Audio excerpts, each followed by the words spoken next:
아침에 시작을 알리는 글로벌 주식 라이브 월스트리트 모닝 브리핑 1월 14일 오늘은 수요일입니다. 여러분 안녕하세요. 도은 아침입니다. 저는 여도은이고요. 자, 밤사이 뉴욕 시장이 살짝 얼어붙었습니다. 막판에 시장 보셨던 분들은 요 장대 양봉 하나 보셨을 텐데 낙폭을 꽤 많이 줄였어요. 그 막판에 있었던 장대 양봉. 요게 없었으면은 약간의 좀 우울할 뻔했는데 요게 좀 다행히도 올라와가지고 엔비디아가 장중에 이제 하락했다가 상승 전환하면서 지금 마감이 되는 상황이고 지금 보니까 브로드컴, AMD 특히나 어제 6% 넘게 투자 의견 상향 소식과 함께 많이 올라고 최근에는 여러분들도 그러실지 모르겠지만 월마트 주가 다들 보시나요? 월마트가 최근에 나스닥 편입 소식과 함께 주가의 상승세가 계속해서 참 기세가 대단합니다. 2% 넘게 올라가고 있고요. 또 구글의 주가도 1% 넘는 상승. 그러니까 사실 어제 밤 사이에는 여러 가지 좀 자본들이 많았습니다. 파월 의장 그 수사 소식과 함께 시장 좀 연준의 독립성, 베센트도 나도 반대했다 이러면서 이제 차기 연준 의장에 있어서도 누가 될지 지금 발표한다라고 했던 게 연말이었던 것 같은데 좀 오리무중으로 좀 접어들고 있고 또 어제 JP모건 쪽에서는 그들이 피해를 직접적으로 보다 보니까 이번에 카드 대출 그 수수료, 카드 대출 이자라고 표현해야겠죠. 10% 제한을 둔 것에 대해서 굉장히 화를 내고 있습니다. 이유는 최근에 보니까 애플의 그 애플카드 대출 부분을 JP모건이 그걸 이제 인수를 했더라고요. 근데 그 비용을 엄청 썼는데 10% 제한을 딱 두니까 인수한 그 상황에서 엄청난 또 손실이 발생할 것을 굉장히 우려를 하고 있습니다. 그러면서 JP모건 주가 4%대, 비자 그리고 마스터카드도 3에서 4% 모두 하락을 했습니다. 그러나 그 외의 섹터에서 그래도 이제 초록불이 켜져가지고 그리고 막판에 조금 낙폭을 줄이면서 상승 전환을 했던 종목들 덕분에 시장은 그래도 낙폭을 줄였고요. 그리고 어제 이제 CPI 발표가 있었습니다. 그런데 예상치를 하회. 요거 이제 하회한 게 좋은 거죠. 근원 CPI가 예상치를 하회한 부분도 시장에서는 이거 CPI 인플레이션. 그러니까 어제 또 바로 트럼프 대통령이 제롬 투 레이 파월 하면서 이제 파월 의장에게 이거 지금 인플레이션 내려가는데 금리 인하 안 할 거니? 이래도 안 하니? 이런 이제 뉘앙스의 또 SNS 게시글을 올리더라고요. 이제 제롬 파월 의장도 사실 이제 변호사라서 이게 보통이 아니신 분인데 과연 이거를 어떻게 트럼프와 이 뭐라 그래야 되죠? 대치 상황에서 이걸 지혜롭게 현명하게 헤쳐나가게 될지 그 행보를 좀 주목해 보도록 하겠습니다. 자, 오늘도 월가 뉴스레터 통해서 밤새 있었던 시장 소식들 글로벌 시황맨 박명성님과 함께 체크해 보도록 하겠고요. 이어지는 글로벌 인터뷰 오늘 하나증권 기업분석실 오랜만에 이분 모셨습니다. 배터리 왕자라고 제가 부르고 있죠. 김현수 연구위원. 최근에 탄산리튬 가격의 상승세가 또 나타나고 있고 우리나라에서도 이제 전기차 쪽에 계약 해지 소식 많이 있어서 주가가 꽤 많이 흔들렸다가 최근에는 다시 ESS 쪽이 부각이 되면서 주가의 반등세가 보이고 있는 2차 전지주 이야기를 면밀하게 풀어보도록 하죠. 자, 먼저 월가 뉴스레터 글로벌 시황맨 박명성님 함께합니다. 어서 오세요. 네, 안녕하세요. 네, 괜찮죠? 반갑습니다. 네, 네? 괜찮죠? 그럼요. 어디 아픈 거 아니죠? 아니요. 괜찮습니다. 괜찮은데요. 자, 그러면 월가 뉴스레터 한번 열어볼까요? 네. 네. 앞에서 다 얘기를 해주셨는데 얘기할 수밖에 없었습니다. 제가 명성님의 그 분량을 뺏은 게 아니에요. 혹시 오해하실까봐. 네, 오해하실까봐. 제가 조금 늦어가지고. 이게 아침에도 길이 막히죠. 그렇더라고요. 이게 버스 파업도 있고 해가지고 맞아요. 차가 많이 나오더라고요. 그래서 어쩔 수 없어요, 여러분. 저 아침 거의 일찍 나가세요. 한 1분 정도밖에 안 늦었어요. 여러분. 죄송합니다. 알겠습니다. 죄송합니다. 자, 어쨌든 빨리 CPI부터 CPI가 아니죠. 지수부터 한번 봐야겠죠. 막판에 장대 양봉이 쫙 올라왔어요. 네. 다우 지수 그리고 나스닥 지수, S&P 500 지수 모두 하락으로 마감을 했는데 네. 막판에 조금 들어 올리기는 했어요. 그러니까 이게 아무래도 지금 변동성을 좀 생각하는 것 같습니다. 왜냐하면 CPI로 인해서 장 초반에 조금 웃어줬다가 이란 사태 관련해서 계속 좀 불확실성이 확대되고 있거든요. 그리고 뭐 요거부터 바로 보시면 유가가 60달러를 뚫었습니다. 결국 진짜 제일 중요한 거는 이제 유가가 올라가느냐 내려가느냐가 제일 중요한 거거든요. 사실 미국 증시와 국내 증시의 변동성을 얘기할 때는. 근데 유가가 베네수엘라 이슈 때는 계속 내려가고 있었죠. 아무래도 베네수엘라는 원유를 이제 확보해서 미국이 그걸 또 활용할 수 있다라는 게 있으니까. 근데 이란은 사실 이게 또 종교적인 문제가 있고 그렇다 보니 이란이라는 나라 자체도 변동성이 좀 크거든요. 그래서 이거를 어떻게 할지 알 수가 없으니까 이게 유가가 다시 60달러 위쪽으로 올라왔기 때문에 시장의 변동성이 좀 있었다라고 보여지고요. 그리고 이제 또 그게 남아 있잖아요. 이제 뭐요? 그 뭐죠? 관세 관련해서. 관세. 관세 판결. 그게 14일 아마 오늘 밤? 그쵸. 벌써 14일이 됐어요. 시간 빠르죠? 시간이 진짜 빨리 갑니다. 네. 벌써 14일이 돼서 오늘 밤에 나올 가능성이 이번에는 조금 높다고 해요. 이번에는 그래서 진짜 나온대요? 네, 그럴 수 있다고 해서 근데 또 모르기는 하지만 어쨌든 그런 부분들을 좀 불확실성으로 생각하는 시장의 움직임이었다라고 보시면 될 것 같습니다. 그래도 또 AMD, 인텔은 올랐는데요. 요거는 키뱅크에서 목표가를 좀 상향하면서 영향이 좀 있었다라고 보시면 될 것 같고요. JP모건 아쉬웠죠. 금융주가 실적 스타트를 잘 끊어줬어야 되는데 근데 아직까지 뭐 크게 개의치 않는 것은 항상 실적 발표할 때마다 이랬어요. 항상 금융주에 대한 기대치는 실적 발표하기 전까지 올려놓고 실적 발표하고 주가 빠지는 그런 현상이 좀 반복이었기 때문에 일단은 좀 최근에 그 10% 신용카드 수수료 상한제, 수익률 상한제를 트럼프 대통령이 또 주장을 했다 보니까 그 여파랑 같이 영향을 좀 주고 있다라고 보시면 될 것 같습니다. 그 와중에 구글은 이러다가 진짜 1등 하겠어요. 구글은 또 올라가는 그런 모습. 왜 한숨을 그렇게. 제가 네. 여러분을 위해서 구글을 2026년 원픽으로 꼽았지만 네. 저는 투자하지 않았습니다. 우리 시청자분들을 위해서. 그 얘기를 계속 반복 강조하시네요. 아니 진짜 구글은 우리 맨날 뭐 육각형 기업 뭐 이런 얘기만 하잖아요. 네네. 그리고 뭐 그런 얘기까지 하시죠. 작년에 워런 버핏이 이제 마지막으로 진짜 안 사는 그런 테크 기업 맞아요. 구글을 샀지? 그게 되게 큰 시그널이었죠. 뭔가 알고 있었나? 네. 뭐 하는데 지금 최근에 진짜 좋은 소식이 많이 들려오고 있죠. 네, 뭐 애플이랑도 맞습니다. 손잡고 뭐 삼성에도 들어가고 다 그냥 재패한 것 같아요. 사실 그런 좀 악재성 재료가 있었거든요. 뭐냐면 트럼프 대통령이 또 그 빅테크 기업들이 네. 요즘 막 국민들에 대한 선심성 정책 이런 거 엄청 많이 쓰잖아요. 포퓰리즘에 입각해가지고. 그 신용카드 10%도 그렇고 그리고 또 오늘 나왔던 이슈는 그거였거든요. 빅테크 기업들이 이 데이터 센터 짓고 데이터 센터 돌리면서 전력 가격 그러니까 전기 요금이 너무 많이 올랐는데 그걸 빅테크가 내라라고 했어요. 그래서 마이크로소프트는 아예 그냥 이름을 딱 찍어버렸고 마이크로소프트뿐만 아니라 뭐 메타, 구글 다 날 수 있는 거니까 그래서 조금 시장이 긴장을 할 법했는데 네. 구글은 뭐 그러거나 말거나 나는 간다 라는 나는 모습을 간다. 계속 보여주고 있고요. 월마트 그리고 에너지 요즘 보면은 아무래도 이런 가치주들의 실적 시즌이기도 하고 이쪽으로 좀 도는 모습이어서 확실히 지금 불확실성도 높고 이런 상황에서 조금 더 안정적인 종목을 선택하려는 시장의 움직임이 돋보였습니다. 러셀 2000 쪽에서 굳이 꼽자면 AI 쪽이죠. 결국에는 이 모든 트럼프 대통령과 미국이라는 나라가 추구하는 전략이 AI를 위해서 자원도 획득하고 제조업도 획득하고 피지컬 AI도 해야 되니까 이런 네. 거라고 본다면 이제 블룸에너지, 크레도 테크놀로지 같은 종목들이 계속 올라왔고요. 우주와 드론 관련주들은 조금의 변동성이 좀 나오는 아무래도 트럼프 대통령이라는 사람 자체가 이번에 관세 판결이 나오게 되면 어떻게 될지 모르니까 그런 부분들을 좀 두려워하는 모습이었습니다. 앞서 말씀드린 대로 유가가 좀 60달러 위쪽으로 올라갔던 것도 불확실성 재료였고요. 그렇지만 금리는 좀 떨어졌습니다.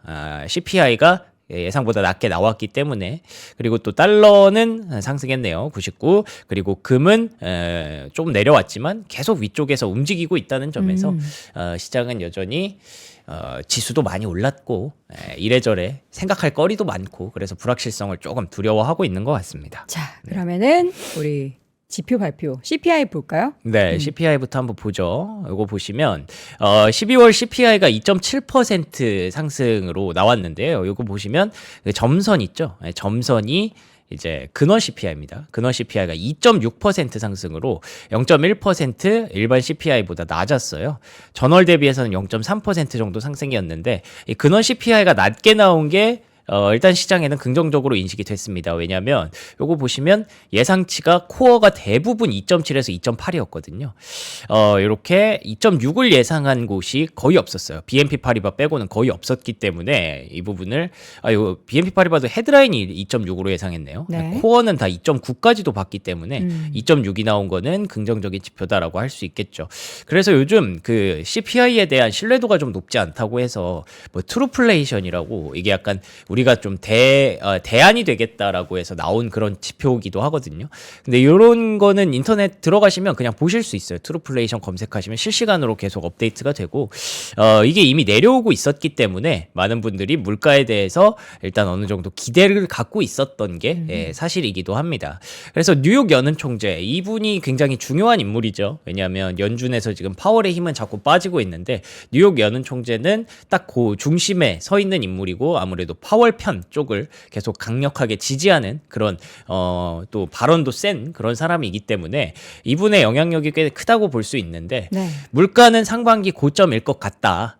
이제 물가는 조금 떨어지는 구간일 것 같다. 뭐 급격하게 떨어지진 않겠지만 근데 또 반대로 고용도 지난주에 발표가 됐잖아요. 그러니까 지난주 금요일에 고용 나오고 이번 주 화요일에 그 물가가 나온 건데 고용도 딱히 급격한 악화 조짐이 나오고 있지 않기 때문에 이렇게 되면은 당장 금리를 인하할 명확한 근거가 없는 거죠. 물가가 엄청나게 빨리 떨어지는 것도 아니고 고용이 또 급격하게 둔화되는 것도 아니고 이렇기 때문에 금리를 인하할 명분이 없다라는 걸로 인해서 1월과 3월, 4월의 동결 전망은 그대로 유지가 됐습니다. 네. 그래서 CPI는 뭐 요 정도 어쨌든 뭐 하나 넘겼다 정도로 시장이 인식을 했는데 요거에 대해서 앞서 오프닝에서 얘기해 주신 대로 트럼프 대통령이 굉장히 많은 발언을 했습니다. 어떤 발언을 일단 SNS에다가 뭐 트레이드 파월 요것도 올렸고 뭐 본인은 관세의 달인이라서 이거 덕분에 다 물가가 떨어진 거다. 그렇죠. 요거 어필해야죠. 왜냐하면 24시간 뒤에 이제 관세 결과가 나올 텐데 계속 대법원한테 들으라고 어필을 하는 겁니다. 그리고 관련해서 인터뷰 같은 것들을 오늘 되게 많이 했는데 거기에서도 막 파월이 굉장히 늦었고 그 사람 때문에 시장이 안 올라간다. 뭐 이런 얘기를 했어요. 네. 시장이 올라갈 때 금리를 내려줘야지 계속 주저하면은 파월 때문에 계속 시장이 못 가는 거예요, 여러분. 그래서 내 탓이 아니고 다 그 사람 탓이다. 시장 올라가는 건 다 내 덕이다. 뭐 이런 것들을 계속 어필하는 트럼프 대통령이었고요. 본인도 약간 그 오늘 어떻게 나올지 모르는 그 관세 리스크에 대해서 조금 긴장을 하는 듯한 모습이 좀 보였습니다. 네. 그런데다가 지금 파월을 중심으로 모두가 결집하고 있어요. 보시면은 파월 편에 선 사람들이 많아지고 있군요. 맞아요. 특히나 이게 초당적 반대 여론이잖아요. 그러니까 공화당 쪽에서도 좀 비판적인 시선을 보이고 있죠. 맞습니다. 이에 대해서 공화당 의원들도 이건 조금 과했다라는 입장들이 좀 밝혀지고 있는 상황이고요. 그래서 위아 제롬 파월이라는 약간 그 어떤 캐치프레이즈 같은 게 만들어지고 있다고 합니다. 무슨 뜻일까요? 우리 모두는 우리가 제롬 파월을 지지한다. 여기 뭐 공화당, 그다음에 민주당, 월가, 틱토커들까지 그리고 요거는 이제 그 글로벌 중앙은행 총재들의 서명이거든요. 여기 보시면 우리 이창용 총재도 있어요. 우리는 파월을 지지한다라는 내용에 대해서 이렇게 많은 분들이 얘기를 하고 있어서 약간 지금 파월이 선이고 약간 트럼프가 악인 뭔가 그런 구도로 연결이 되고 있어서 이런 것 또한 과연 트럼프 대통령의 지지율 측면에 있어서 어떤 영향을 미칠까 이런 것들 좀 보시면 좋을 것 같습니다. 네. 근데 검찰도 또 할 말이 있대요. 파월한테 계속 이 부분을 얘기를 하기 위해서 연준에 연락을 했지만 아무런 답변도 안 했더라. 그렇기 때문에 우리는 수사를 시작한 거다. 뭐 이런 그러니까 얘기를. 뭔가 이 이제 건설 리모델링에 있어서 이런 네. 문제가 지금 제기가 되고 있는데 네, 여기에 대해서 맞아요. 답변해 주십시오라고 했을 때 뭐 사면 답변이라든지 이런 말을 하지 않았다. 네. 그래서 파월도 이제 준비를 딱 하고 있었던 거죠. 아, 연락이 계속 오네. 네. 이거 한번 나한테 들어오겠네 싶어서 딱 기다렸다는 듯이 영상 올리고 이렇게 막 대응을 하고 있는 거잖아요. 오히려 기다렸다라는 표현이 맞을 것 같아요. 그럴 수도 있을 것 같아요. 판을 키워서 예. 예, 여론을 내 쪽으로 이렇게 이런 생각도 왜냐하면 변호사이기 때문에 머리 좋은 사람이에요. 이런 판을 잘 읽을 줄 아는 네. 분이 파월 아닌가 싶은데 그런데다가 그 JP 모건의 제이미 다이먼 CEO도 네네. 나는 파월을 굉장히 리스펙한다. 이번에 실적 발표하고 막 얘기를 했을 거 네네. 아니에요. 굉장히 리스펙한다 이런 말을 많이 해서 지금 약간 구도가 되게 트럼프 대통령 입장에서는 좀 난처해지는 그런 네. 그림이 되기는 했습니다. 그래서 결국에는 누가 뭐 난처해지고 선악기고 뭐 이런 게 중요한 게 아니라 우리한테는 이게 중요하잖아요. 금리 인하가 그래서 어떻게 될까? 근데 뱅크 오브 아메리카에서는 이것 때문에 더 늦어질 수 있다라고 봐요. 왜 그러냐면 내부적으로 그 이게 결집하는 모습이 보이니까 매파적인 정책 결정자들, 매파적인 연준위원들을 더 좀 긁을 수 있다는 거예요. 네. 예, 그래서 이거 너무 독립성이 훼손된다. 이러면은 뭐 금리 인하 안 해주면 그만이야 이런 식으로 갈 수가 있기 때문에 이게 그림이 조금 그러니까 트럼프가 조금 관 걸로 일단 그림이 가고 있습니다. 근데 연준은 우리가 이제 늘 이야기하지만 독립성이 있고 그들의 정책은 정부의 스탠스가 어떻게 됐든 데이터를 보면서 그에 따라서 이제 맞아요. 결정을 하는 건데 네. 이것 때문에 막 이제 꼬여가지고 막 인하해줄 것도 안 해주고 이렇게 하면 또 그러니까요. 연준에 대한 신뢰성도 문제가 될 수 있어서 고민이 물론- 되게 깊을 것 같아요. 물론 사실 트럼프도 본인이 나는 금리랑 상관없어. 이 사람이 위증을 해서 이런 건데 뭐 이것뿐이야라고 하지만 우리 모두는 그게 아닌 걸 네네. 알고 있기 때문에 지금 약간 상황이 이렇게 돌아가고 있습니다. 네.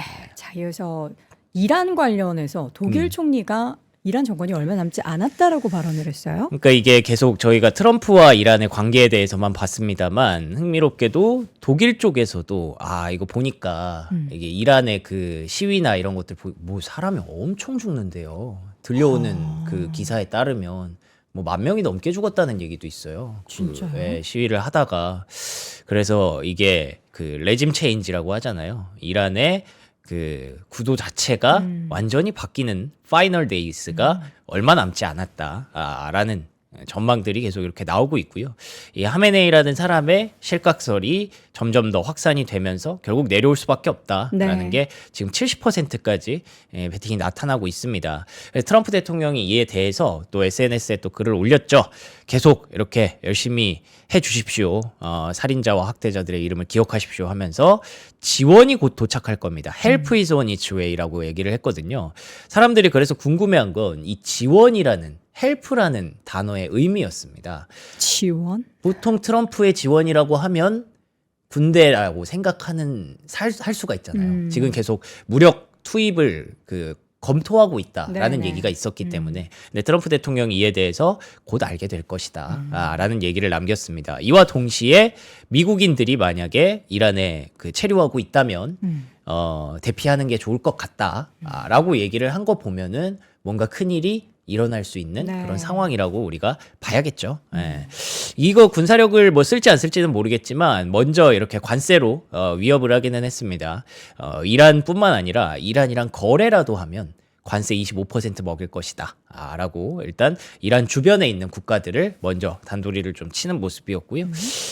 그렇게 되면은 이제 이란의 1번 그 무역 국가가 중국이거든요. 네. 그렇기 때문에 뭐야 25%? 이란이랑 내가 그걸 안 할 수도 없는데 25%? 이러면 뭐야 미중 간의 관세 전쟁 다시 시작하겠다는 거 아니야? 라고 하면서 중국이 불편해하는 그런 중국 환경이 관세는 이거보다 훨씬 높으니까 그냥 25% 뭐 그렇긴 하죠. 근데 계속 내리고 있는 구간이었는데 다시 이러니까 요즘 계속 긁잖아요, 사실. 어떻게 보면 베네수엘라도 중국 긁은 거고 이란도 중국 긁는 거고 이러니까 약간은 또 이 부분에서 불확실성도 좀 염두가 됐다라고 시장이 보고 있더라고요. 네.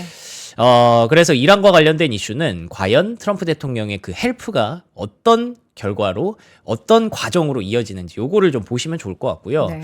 그리고 그린란드 쪽에서는 총리가 대놓고 우리는 덴마크를 선택한다라고 얘기를 했더라고요. 여기는 이제 대통령이 없고 총리가 제일 실권을 그렇죠. 뭐 잡고 자치령이라고 있잖아요. 하더라고요. 네. 어제 많은 분들이 알려주셔서 그 덴마크 총리랑 그 그린란드 총리랑 같이 또 회동을 했는데 네. 왜냐하면 이 그린란드, 덴마크, 미국 이렇게 세 단체가 수요일 백악관에서 회담을 해야 되거든요. 그 전에 미리 만난 거죠. 그래서 우리 확실하게 좀 하고 가자라고 해서 이렇게 우리는 덴마크를 선택한다라고 했지만 이에 대해서 트럼프 대통령 굉장히 또 불쾌하게 생각을 하겠죠. 그래서 어떻게 조치할 것인지 그린란드 조치는 아마 몇 주 또는 몇 달 안에 나옵니다 하는 거 보면 이란을 일단 정리를 하고 그린란드를 정리하려고 하지 않을까라고 생각을 합니다. 네. 그래서 이것도 어떻게 보면은 계속 잠재되어 있는 불확실성으로 보셔야 될 것 같고요. 네. 그리고 지금 관세 판결이 24시간 앞으로 현재 다가온 상황이다 보니 뭐 아시는 것처럼 트럼프가 질 가능성이 73%까지 높아진 상황이죠. 그래서 이런 계속 불확실성과 변동성을 만들고 있는 트럼프의 어떤 전략이 시장에 단기적으로 변동성이 될 수 있음을 우리는 염두하고 기다려야 될 것 같습니다. 관세 관련해서는 계획이 다 있겠죠. 뭐 이게 이제 보편 관세 말고 그쵸. 품목 관세로 뭐 이렇게 해서 더 뭐 뭐 한다고 하더라고요. 옥죄다 다. 뭐 이런 얘기도 생각이 있고 있다고. 해서 네. 크게 시장에 막 영향을 미친다기보다는 이제 국가별로 기업별로 오히려 더 머리가 복잡해지는 그런 상황일 것 같습니다. 네. 역대급으로 미국 주식에 대한 매수세가 지속되고 있다. 지난번에 그 표도 역시나 비슷한 미국으로 돈이 내용이었죠. 간다 이렇게 네. 했잖아요. 네. 미국 시장을 올해 굉장히 많이들 기대하나 봅니다. 그쵸. 예, 뭐 이게 올해뿐만이 아니라 최근에 추세적으로 그냥 네. 계속 지금 주식을 사고 있다 이런 뜻이에요. 이 차트가. 결국에는 뭐 이런저런 변동성은 있지만 미국 시장이 로 가는 그런 자금을 막기는 어렵다라는 부분들이고요.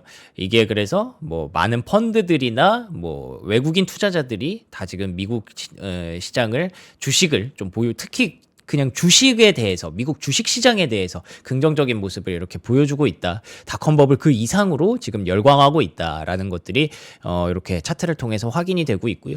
헤지 펀드는 작년 평균 12.6% 수익률 그러니까 돈이 미국으로 향해서 결국 수익을 내고 있다라는 게 중요한 거죠. 그렇기 때문에 계속 이런 것들이 추세적으로 나타나고 있다라는 거를 시장에서는 여전히 긍정적인 포인트로 보고 있습니다. 그래서 뭐 미국 주식은 항상 얘기하잖아요. 항상 떨어질 때 사는 거다. 그렇기 때문에 이렇게 어떤 단기적으로 변동성 재료가 좀 많고 만약에 변동성이 좀 확대됐을 때는 많은 분들이 또 어떤 자금을 또 투입할 수도 있지 않을까 보고 있는 상황인 것 같습니다. 그리고 어제 이제 그래서 중소형주에 대해서 이렇게 실적 성장 기대치가 올해는 좀 높다라고 얘기를 드렸는데 돈이 미국으로 향하지만 빅테크는 최근에 조금 주춤주춤하거든요. 네. 근데 오히려 중소형주 단에서는 뭐 정책 모멘텀도 있고 이렇게 실적 성장 모멘텀도 있어서 계속 미국 증시는 긍정적인 모습을 보여주고 있다는 점에서 어제 또 나갔던 지표 중에 12월 중소기업 낙관 지수가 99.5까지 이게 평균적으로 98인데 그 이상으로 좀 올라왔다고 합니다.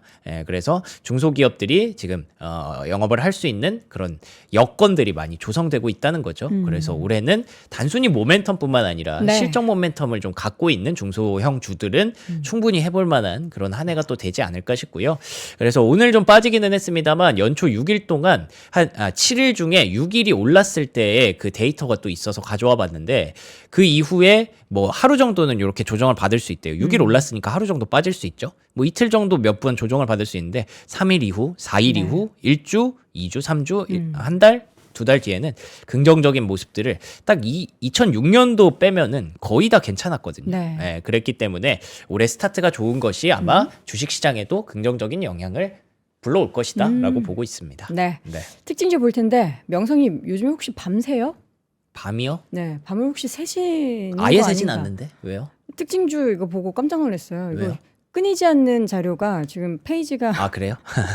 한번 빨리 달려보도록 아니 그러니까 하겠습니다. 이게 왜 그러냐면 네. 트럼프 대통령의 정책 때문에 어. 영향받는 종목이 너무 많아서 다 트럼프 때문이야. 예, 그러니까 트럼프 얘기만 계속 한다고 뭐라 하시는 분들이 있는데 그게 자꾸 주식 시장에 영향을 줘요. 예, 그래서 그런데다가 이제 실적 시즌 시작됐죠. 이러니까 네, 할게 이것도 많죠. 해야 되고 저것도 해야 되고 이거 캡처하다가 시간이 다 갑니다. 자, 그러면 첫 번째 빅테크에 대해서 전기요금 네. 상승분을 부담하라. 네, 요거 근데 전기요금 지금 비싼데 트럼프가 뭘 어떻게 부담하라는 거예요? 그러니까 빅테크가 하라는 거죠. 빅테크가 네. 돈 더 내라? 예, 빅테크가 그냥 다 내라라는 겁니다. 비용 부담 더 해라? 네. 그러니까 이게 어쨌든 종목들이니까 그냥 차트만 보고 빠르게 넘어가면 돼요. 예, 제가 캡처한 시간이 길었다 뿐이지 아, 이거 보는 약간 거는 금방 갑니다. 예. 포퓰리즘 같은데.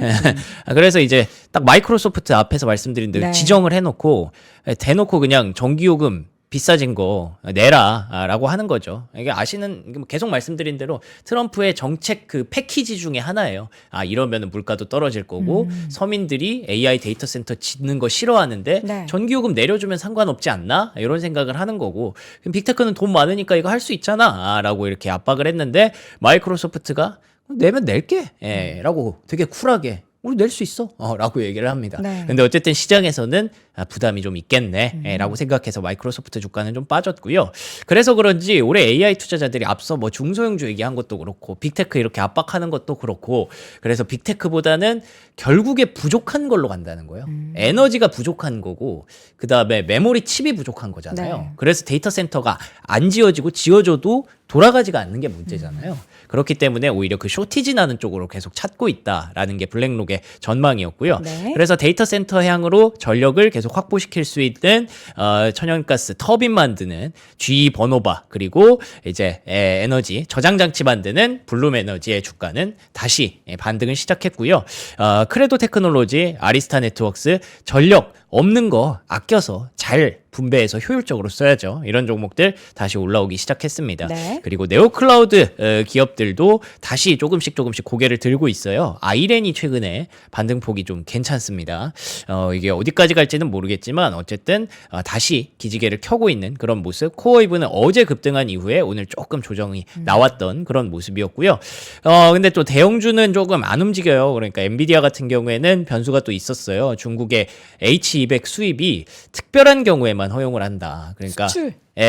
중국 입장에선 수입이죠. 중국이 본인들이 허용한다라고요? 그러니까 무작정 그냥 기업들이 H200 쓰게 하는 게 아니라 그러니까 미국에서는 지금 다 보내준다고 했는데 그래서 우리 수입 한번 선별적으로 고려해 볼게 이런 맞아요. 스탠스인 거예요? 그러니까 자기들 칩도 키워야 되고 아. 너무 이렇게 보여주기 식으로 다 받을게 이렇게 하면 또 그림이 안 좋으니까 네. 뭐 이런 생각을 했나 봅니다. 근데 뭐 이게 또 사실 노이즈일 수도 있어요. 근데 어쨌든 엔비디아에는 영향이 좀 좋지 않았어서 이렇게 말씀을 드렸는데 근데 또 울프 리서치에서는 그 전 세계에서 2025년에 반도체주들이 다 올랐는데 2025년에 겨우 35%밖에 안 오른 주식, 반도체 주식이 하나 있습니다. 그게 바로 엔비디아예요. 라고 하면서 오히려 올해에는 또 탑픽이 될 수 있다라는 얘기를 했다는 것도 근데 뭐 주가가 워낙에 무거우니까 많이 움직이지는 않겠지만 그래도 여전히 잘 지키고 있다는 것도 뭐 중요한 거죠. 그래서 기회로 생각하시는 분들도 있을 것 같고요. 오히려 인텔과 AMD가 급등했어요. 앞서 말씀드린 대로 키뱅크에서 결국에는 지금 AI 때문에 다 이러는 거 아니냐. 서버 수요는 늘어날 건데 인텔과 AMD 충분히 가능성 있는 기업들이다라고 해서 엔비디아는 좀 안 움직였지만 반도체 칩 관련주들은 계속 움직였다라고 보시면 될 것 같고요. 마이크론과 샌디스크 메모리 쪽에서는 잠깐 소강 국면에 들어갔습니다. 근데 뭐 주가가 조금 밀렸다 뿐이지 요거 차트 보고 뭐 끝났다라고 생각하시던 분들은 아무도 없겠죠. 일봉상으로 요 정도 조정받는 거야 고점에서 당연한 일이니까. 그러면서 뱅크 오브 아메리카에선 또 마이크론 목표가를 또 올렸습니다. 계속 마이크론 목표가는 상향 랠리를 지속하고 있는 구간이고요. 앞서 말씀드린 대로 알파벳은 뭐 빅테크가 돈을 내라고 하거나 말거나 주가는 계속 갑니다. 이러다가 진짜 1위 가는 거 아닌가 모르겠어요. 시장 일각에서는 알파벳이 1위 가는 거를 기대하는 것보다 엔비디아가 1위를 빼앗길 수도 있겠네. 이런 부분들을 좀 걱정하는 오히려 시선들도 늘어나고 있어서 진짜 올해 안에 자리가 바뀔 수도 있겠다라는 생각도 좀 들기도 합니다. 근데 전 저 헤드라인이 눈에 띄는데 이게 일론 그래서 머스크가 맞아요. 애플하고 구글하고 하는 거를 별로 이렇게 달갑지 않게 여기는 거예요? 근데 그게 사실은 일론 머스크가 애플과 구글의 합작을 달갑지 않다라고 생각하는 건 애플과 구글이 잘했다라는 뜻이잖아요. 그러니까 위협이 된다는 거죠? 그렇죠. 일론 불편하게 머스크 생각하는 지금 건. 애플이 막 앱스토어에서도 예. 그룹 올려주지도 않고 하는데 맞아요. 너네 결국 둘이서 손잡고 정확히 짬짬이지 그겁니다. 이거구나. 그래서 언리저너블이 불합리한 그런 처사다라고 보고 있는 건데 그랬다는 건 뭐 몰라요. 이게 법정으로 갈 수도 있겠지만 네. 그래도 알파벳 입장에서는 선택을 잘했구나. 애플 입장에서도 선택을 잘했구나라고 볼 수 있는 부분이고 네. 애플이 이제 AI 달았으니까 이제 노젓기 시작했습니다. 키노트 같은 부분들의 AI를 활용해서 이제 크리에이터 스튜디오를 업데이트한다고 했는데 뭐 지금 주가는 아직 바닥권에 있습니다만 요거를 바닥 잘 잡고 올라갈 수 있을지 지켜봐야겠죠. 네. 자 그리고 요거는 좀 재밌었는데 오픈 AI가 요즘 계속 하드웨어 만들려고 고민하잖아요. 스위트피라는 제품으로 갈 수도 있다라는 게 중국 언론을 통해서 이렇게 유출이 좀 이게 됐습니다. 뭐예요? 그 오픈 AI가 AI용 하드웨어를 스마트폰 말고 다른 걸로 계속 만들려고 그래서 애플의 하드웨어 디자이너도 영입을 했었는데 네. 그게 어떤 모습으로 나올까 되게 궁금해하시는 분들이 많았거든요. 근데 귀에 꽂는 그 에어팟의 대체제로 나올 수가 있다라는 얘기가 있습니다.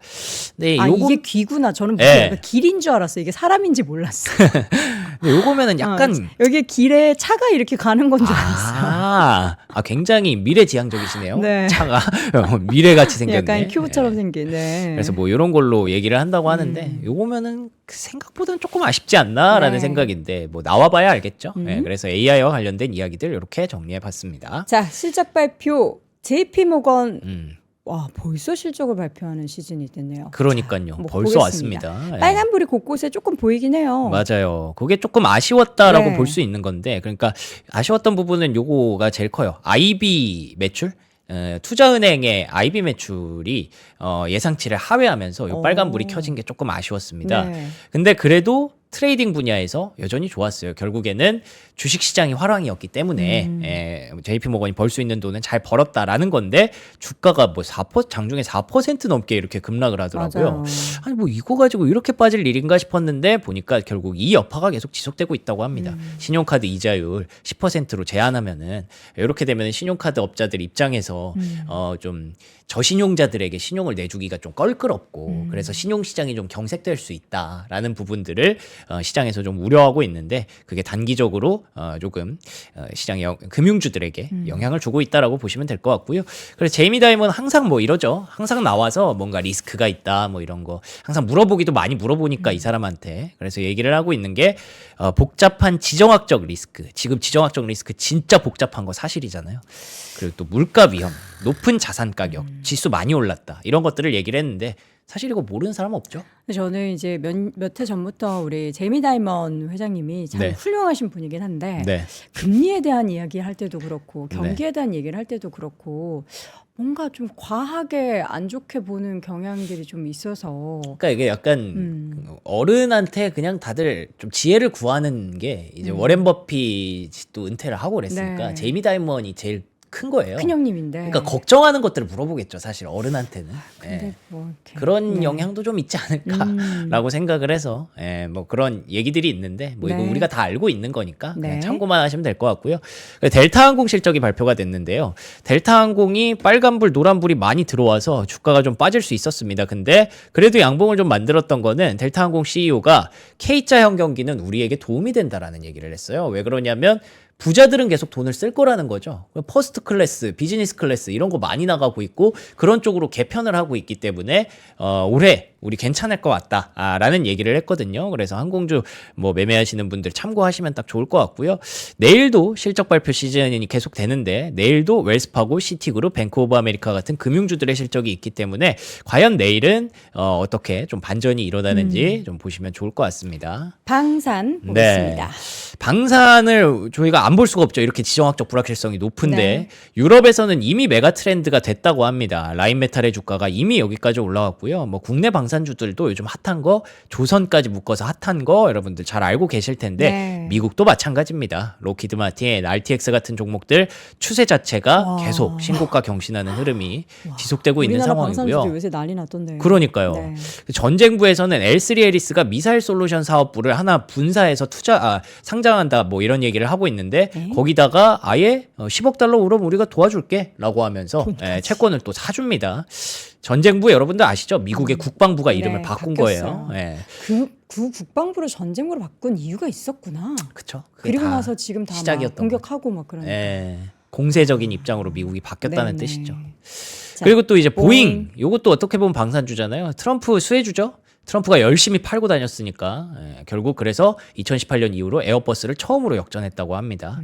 이런 것들이 이제는 시장에 좀 반영이 되기 시작했죠. 무거운 네. 종목들이 움직이고 있고 방산 뭐 이런 종목들 같이 모멘텀을 받고 있으니까요. 그렇기 때문에 방산주 밸류체인은 뭐 보고 또 보셔도 부족함이 없다. 최근에는 이렇게 계속 그래서 제가 이게 갖고 오고 있습니다. 단기적으로만 이럴까 아니면 이게 또 그 신제국주의라는 게 트렌드로 저는 이거는 자리 트렌드인 잡아서 것 같아요. 트렌드다.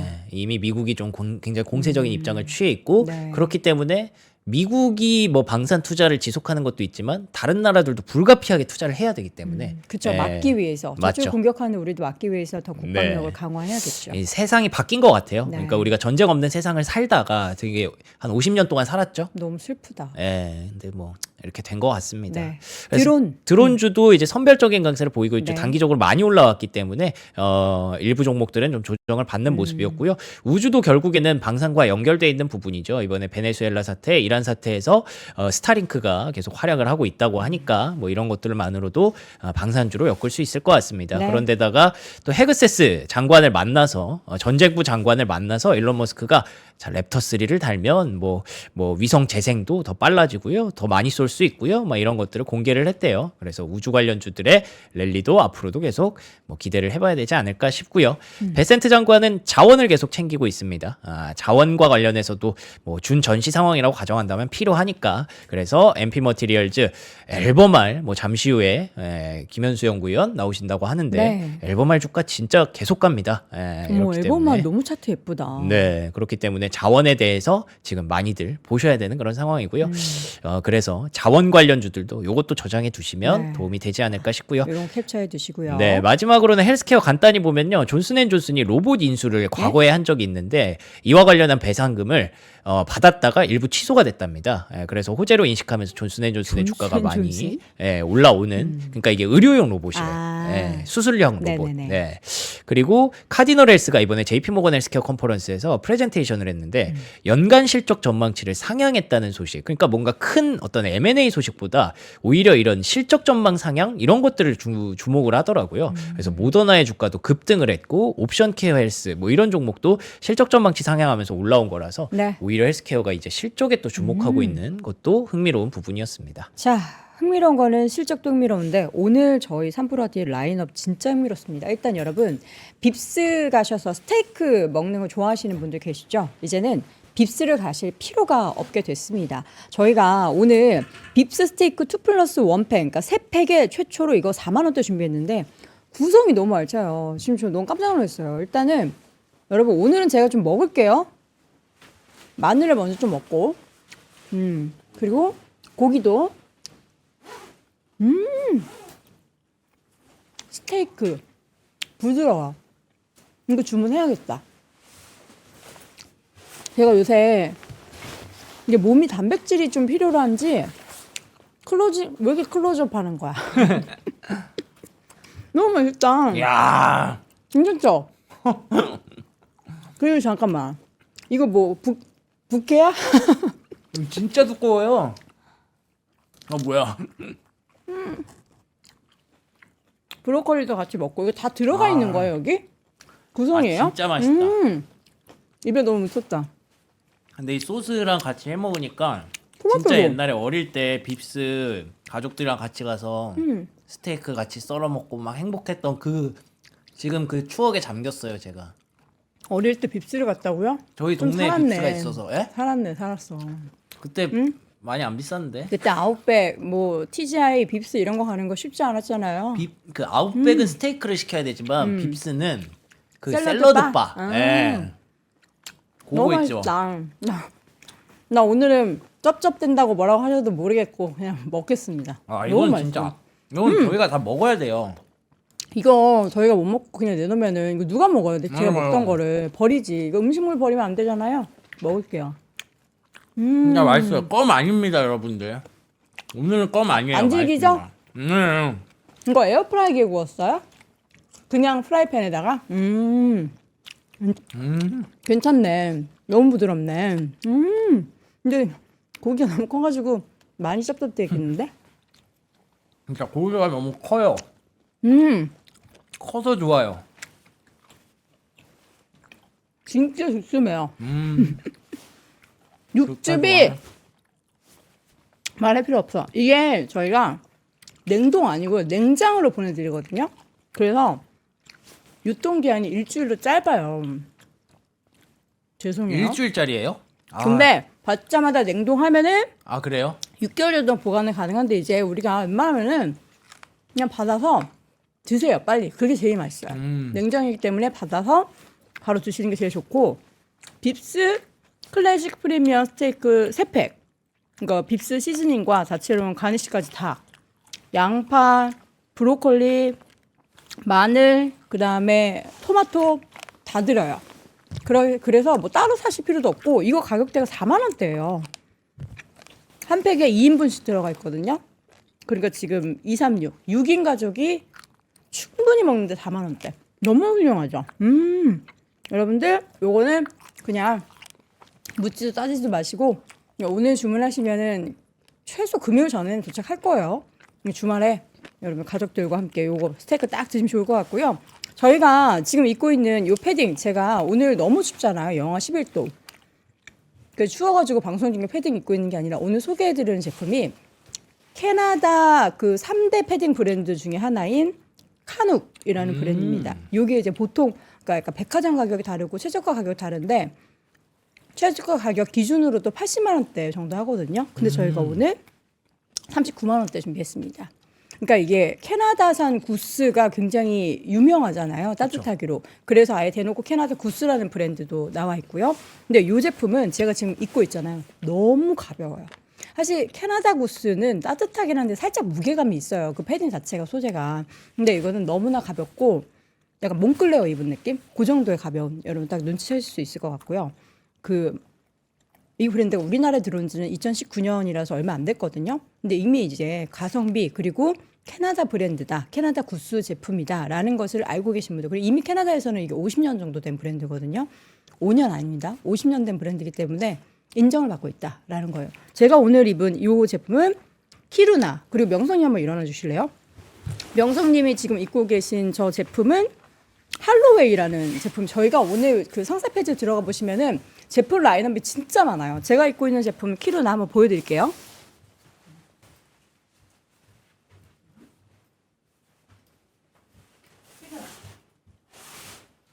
몇개 더 이쁜 것 같은데.